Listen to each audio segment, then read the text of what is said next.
कहानी में आपका स्वागत है। आज हम श्री कृष्ण जन्माष्टमी की कहानी सुनाएंगे, तो चलो सुनते हैं। भाद्रपद कृष्ण पक्ष की अष्टमी को रात के 12 बजे मथुरा के राजा कंस की जेल में वासुदेव जी की पत्नी देवकी के गर्भ से 16 कलाओं से युक्त भगवान श्री कृष्ण का जन्म हुआ था।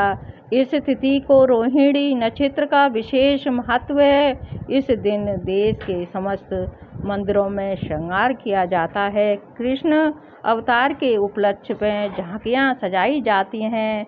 भगवान कृष्ण का श्रृंगार करके झूला सजाया जाता है। स्त्रियां पुरुष रात के 12 बजे तक व्रत रखते हैं। रात को 12 बजे शंख तथा घंटों की आवाज़ से श्री कृष्ण के जन्म की खबर चारों दिशाओं में गूंज उठती है।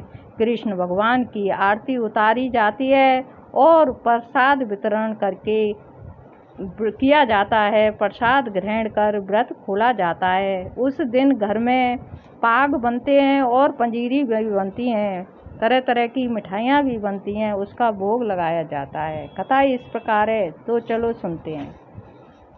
द्वापर युग में पृथ्वी पर राक्षसों के अत्याचार बढ़ने लगे। पृथ्वी गाय का रूप धारण कर अपनी कथा सुनने के लिए तथा अपने उद्धार के लिए ब्रह्मा के पास गईं।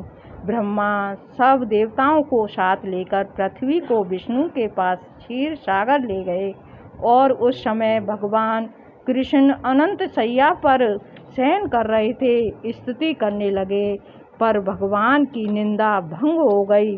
भगवान ने ब्रह्मा एवं सब देवताओं को देखकर उनके आने पर कारण पूछा तो पृथ्वी बोली, भगवान मैं पाप के बोझ से दबी जा रही हूँ, मेरा उद्धार कीजिए। यह सुनकर विष्णु बोले, मैं ब्रजमंडल में वासुदेव की पत्नी देवकी के गर्भ से जन्म लूँगा। तुम सब देवतागण ब्रज भूमि में जाकर यादव वंश में अपना शरीर धारण करो। इतना कहकर भगवान अंतर्ध्यान हो गए। इसके पश्चात देवता ब्रजमंडल में आकर युद्ध कुल में नंद यशोदा तथा गोप गोपियों के रूप में पैदा हुई। द्वापर युग के अंत में मथुर में उग्रसेन राजा राज करते थे। उग्रसेन के पुत्र का नाम कंस था।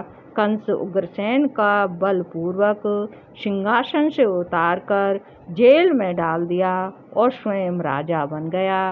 कंस की बहन देवकी का विवाह यादव कुल में वासुदेव के साथ निश्चय हो गया। जब कंस देवकी को विदा करने के लिए रथ के साथ जा रहा था तो आकाशवाणी हुई कि हे कंस, जिस देवकी को तूने बड़े प्रेम से विदा कर रहा है उसका 8वां पुत्र तेरा ही जान लेगा। आकाशवाणी की बात सुनकर कंस क्रोध से भरकर देवकी को मारने को तैयार हो गया।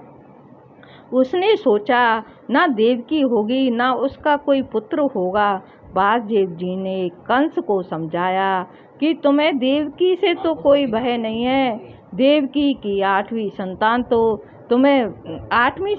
से तुम्हें भय है, इसलिए मैं उसकी 8वीं संतान को तुम्हें सौंप दूंगा।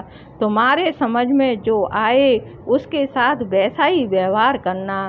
कंस ने वासुदेव की बात स्वीकार कर ली और वासुदेव देवकी को कारागार में बंद कर दिया।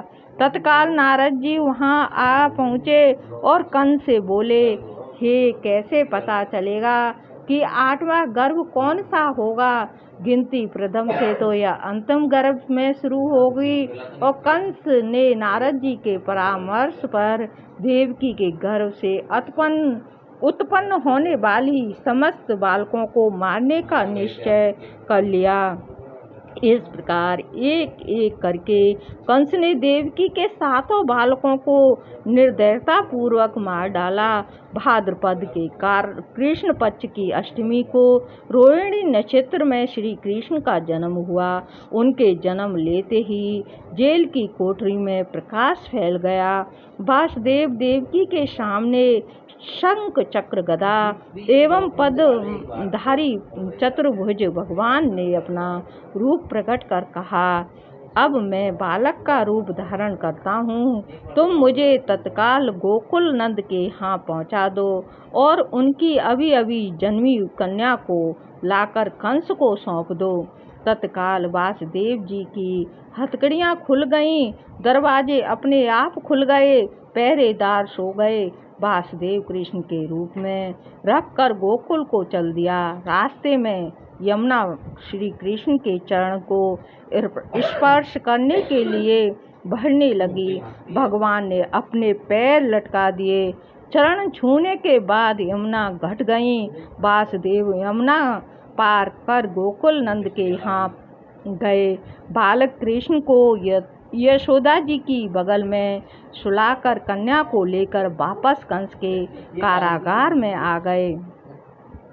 जेल के दरवाजे पूर्णतः बंद हो गए। वासुदेव जी के हाथों में हथकड़ियाँ पड़ गईं, पहरेदार जाग गए। कन्या के रोने पर कंस का खबर दी गई।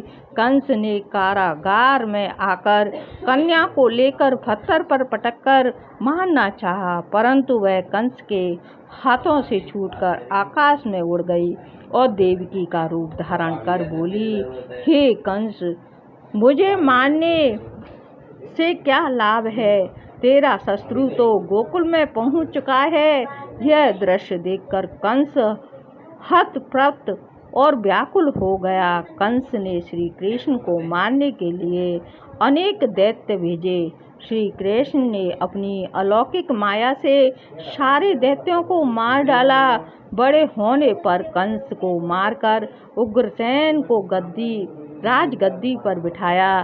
श्री कृष्ण जी की पुण्य जन्म की तिथि को तभी से सारे देश में बड़े उल्लास से मनाया जाता है। बोल कृष्ण भगवान की जय, बोल सच्चे दरबार की जय। अगर आपको ये ब्रज भाषा में पूजा कहानी की कहानी पसंद आई हो तो लाइक करिए और सब्सक्राइब करिए। धन्यवाद।